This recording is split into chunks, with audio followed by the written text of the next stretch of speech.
enable.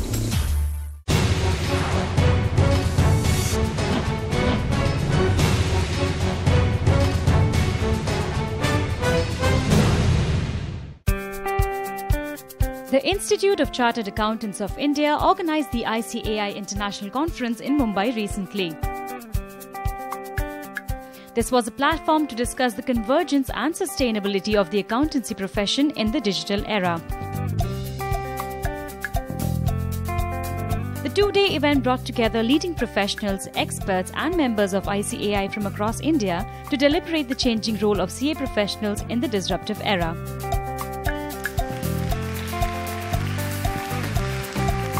The opening address by the president of ICAI stressed upon varied factors affecting the profession. As you know, this last couple of years has been the year of change. The year where GST has come in, India's implementation has come in, accounting reforms happening in the government, insolvency laws coming in. Coming to GST, as you know, GST has been a game changer for the country. I'll not speak only thing, I'll speak what the institute has done. We've done more than 3,000 programs from January. We have gone 60 batches of the certificate course. 250,000 participants, more than that, have participated on the GST course. A huge amount of knowledge dissemination. 131 suggestions of the institute have been accepted and more to go. And we are working more along with the government to see that how do we smoothen the GST implementation in the country. Then coming to Ind AS, as you know, 1st April 16, we started with Ind AS for the large companies. About 600 companies converged. 1st April 17, about 10,000 companies are going to converge with Ind AS. Possibly, in my view, this will be one of the biggest convergence into IFRS standards, I think, world over. We are bringing the world to India, as we told, the international valuation standards we are bringing in, the knowledge dissemination from ICAW. We are hosting various international forums, whether it is AICPA, the Public Interest Oversight Board, the IFRS Foundation, the Emerging Economics Group of IASB, the Ethical Standards Board, CA Worldwide, just to see that we are a global world. How do we become one, and how do we bring the Indian view on the world table? So all these, last 1 or 2 years, this has been happening. And I would want to conclude that we, our council, all of us, we want to be a major contributor to the thought leadership in accounting, in taxation, in finance, areas of the world. And I seek your support thereof. Thank you. Wish you very happy learning for the next 2 days. Thank you. The president of International Federation of Accountants highlighted the need for a global integration. The world's small and medium-sized businesses, advised by professional accountants working in small and medium-sized practices, are critically important to the global economy and, of course, India's. These accountants are also IFAC's largest constituency, served by our small and medium practice committee, comprising 18 volunteer members from around the world. What is clear is that competition is not going to go away. It's likely to get fiercer. It's equally clear technology is here to stay and will open up new opportunities for every accountant, no matter how large their practice or place of work. Attracting the best and the brightest means we must just not tell our story in terms of developing sustainable systems. We must demonstrate it. Key will be learning what attracts talent today and what retains it tomorrow. India's experience could be quite different from other nations. Corporate social responsibility is part of the nation's DNA, and India is home to some of the world's technology greats. India has much to offer young people seeking a great career, and accountancy must be one of the top choices. So finally, I want to say that how fortunate you are to belong to the second largest member body in the world. You absolutely have an eye to the future. We've seen that this morning. You have a tangible program for technology. Your digital piece is outstanding. A tangible program for women. And I think this is a real case study for the entire globe to have a look at what's being done in here. And those publications I look forward to having a flick through. So on behalf of IFAC, can I thank all of you for everything you've done for us in the last 40 years, and I look forward to working with you in the future. Thank you very much, everyone. This is the largest congregation of accountable accountants standing for excellence and for public interest. We are a team of accountable accountants, and the difference between professional and non-professionals is ethics. ethics and public interest. We stand for public interest, and we don't work for a win-win situation, but for a win-win and win situation, and third win belongs to public interest.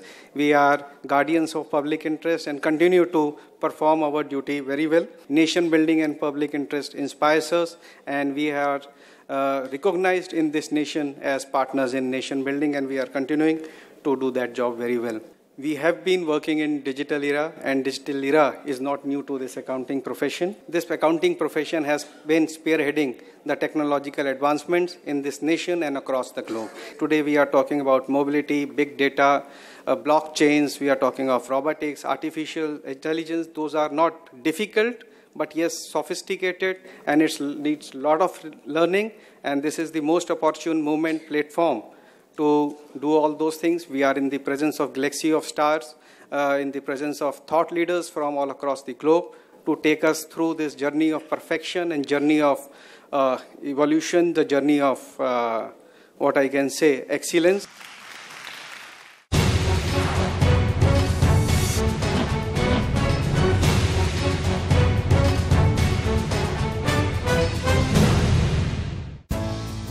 The ICAI International Conference 2017 invited prominent dignitaries with years of experience in the industry to highlight the importance of the profession. With the speed of unique identity number combined with massive formalization of financial savings, friends, your role in the future as an embodiment of trust in the context of capital markets is the key to the success of our markets. And here, let us think about this whole water of the ocean called Indian financial savings. I'm not even talking about global financial savings, which are increasing. If this massive water is coming into a narrow funnel called listed companies, and let us give or take that this number is, say, 5,000 active companies.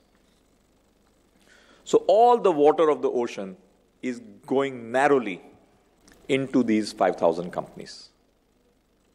Now, when this water gushes into these 5,000 companies, it essentially increases the responsibility of all fiduciaries who are connected with these 5,000 companies.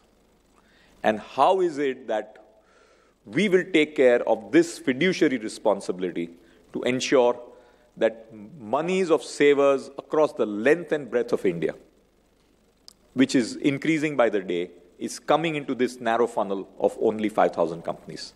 This bridge of 5,000 companies is something which needs to be dramatically transformed by the profession to see that, number one, 5,000 number goes higher and continues to grow, so more and more companies have the pleasure of really going into listing their companies. And second is we nurture trust. I would say corporate India also needs to recognize that, number one, the accountant has a fiduciary responsibility. Don't put disproportionate pressure. And number two, you, the accountant, will do your dharma and do what is right and not what is convenient. Prominent investor and chartered accountant Rakesh Jhunjhunwala took to the stage and laid out the basic do's and don'ts of investing in the capital markets. I will take up from a sentence that you mentioned to a youngster who was aspiring to become an investor.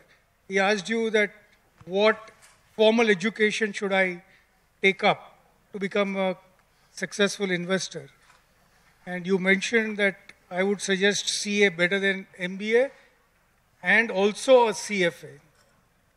So can you elaborate on that? World of investment is quite complicated. It's not as easy as people seem. That my friend ke father-in-law ka company hai, and he is doing very well, and there's a lot of rationality and thought and learning which goes behind good investments. I think chartered accountancy first, when at a young age, say 18, 19 or 20, you go and work in an office for 3 years. More than anything, it disciplines you as a human. You learn to keep timing, you learn to do hard work, right? You learn how to behave with people. I think and also it gives you a very good grounding in subjects like, costing, accounting, taxation, law. I think which is all very important in taking investment decisions. Now, after all that, you never thought of practicing. So it's the education that is interesting, or it's the profession that's interesting? Because you never went into the practice at all. So one of the things that I consider doing in life is becoming a tax counsel. And I felt that there will be a lot more opportunity and opening up of the Indian economy and the capital markets. So I never in my life took the certificate of practice. I remember the year I graduated, the tax audit had come. So I offer sign 20 tax audits and take 1 lakh of rupees.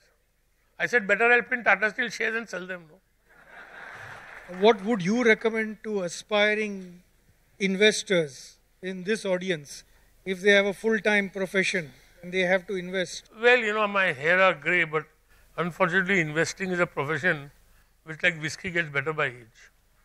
Because you can learn, it cannot be taught, it has to be learned. And the process to learn is a journey, not a destination.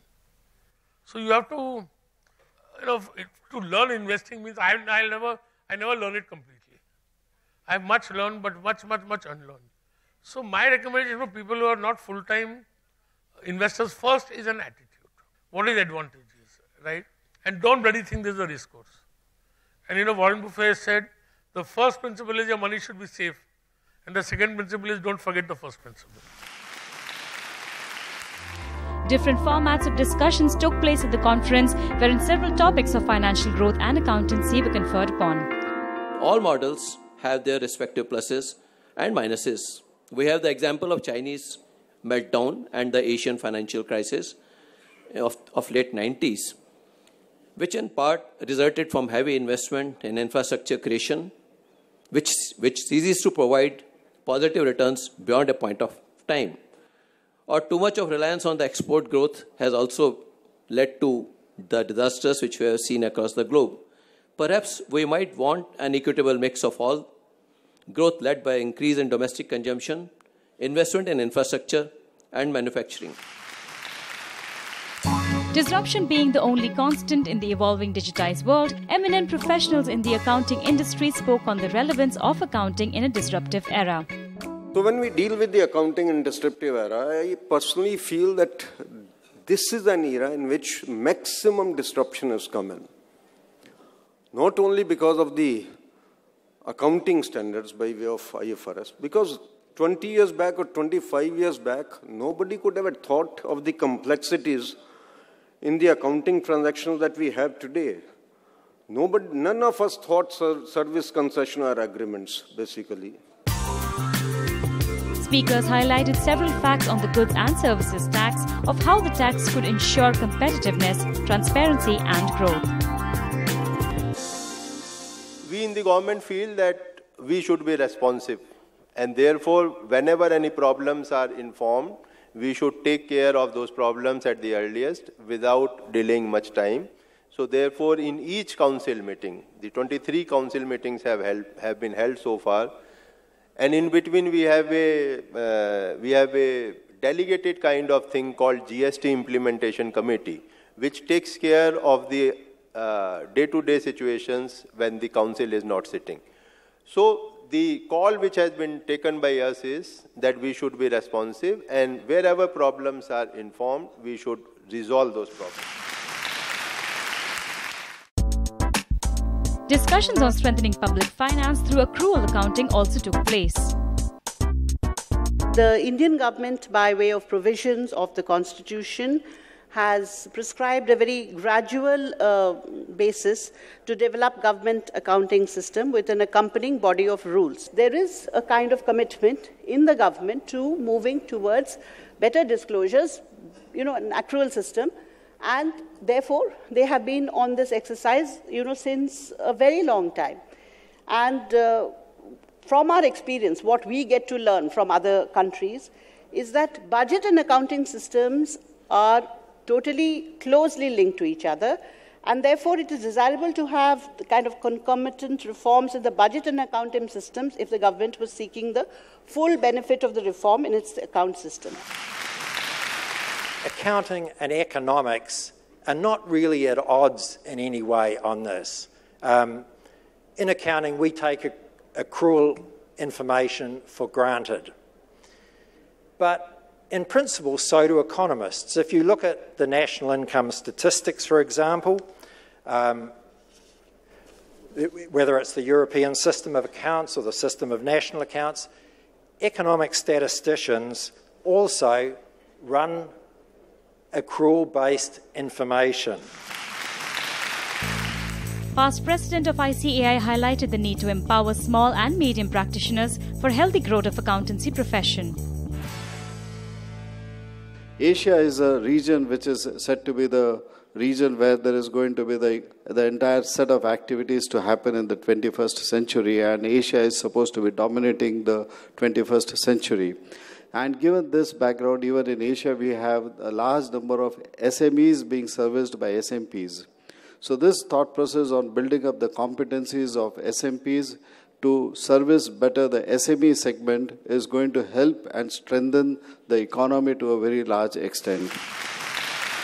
SMEs are also extremely important for each country's economy. Without SMEs, in fact, I personally believe that the capital market would mean nothing.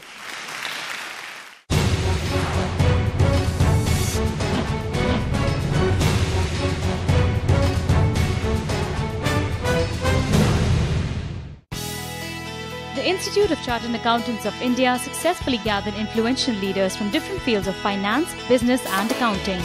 Participants shared their insights on the impact of digitization and blockchain technology. The impact of digitization on accounting profession will be much faster than what any of us can even think of. Probably it's looking like it's very slow, but we would have that one big moment or one big tsunami wave which will transform the profession. You will have access to huge amount of analytics and data, and machines will learn everything. Artificial intelligence is moving much faster than you can think. When someone tries to speak to you about blockchain technology, it can sound extremely jazzy. It can range from philosophical conversation to extremely advanced technological speak.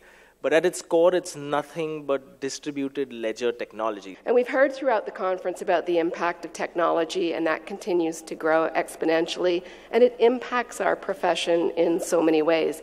And this is really true and comes home for all of us when you start to consider the collection, the processing, the management, the analysis, the security, the privacy, the assurance of ever-increasing amounts of data.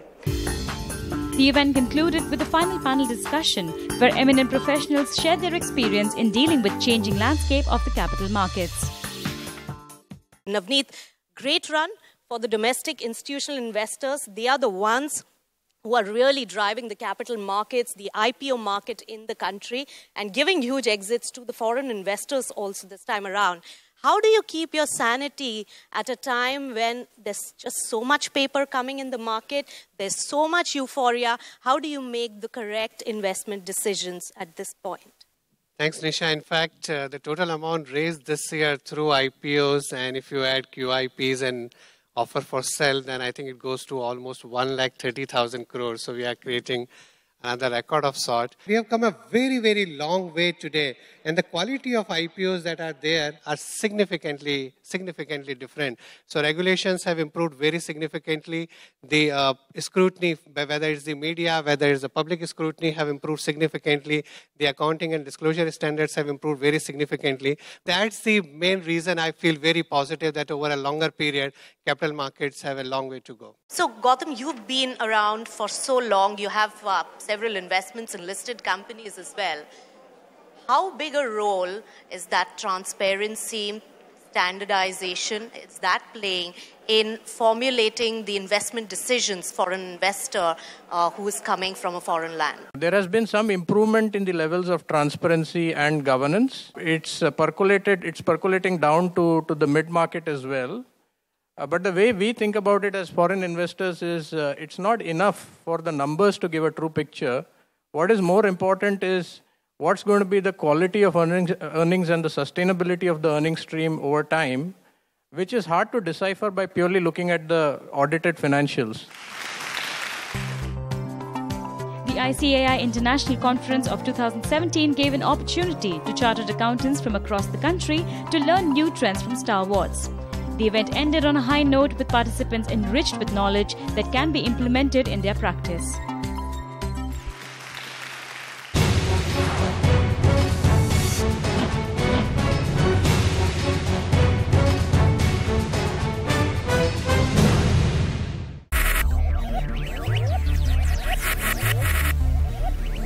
Focus, ideate, innovate, enable.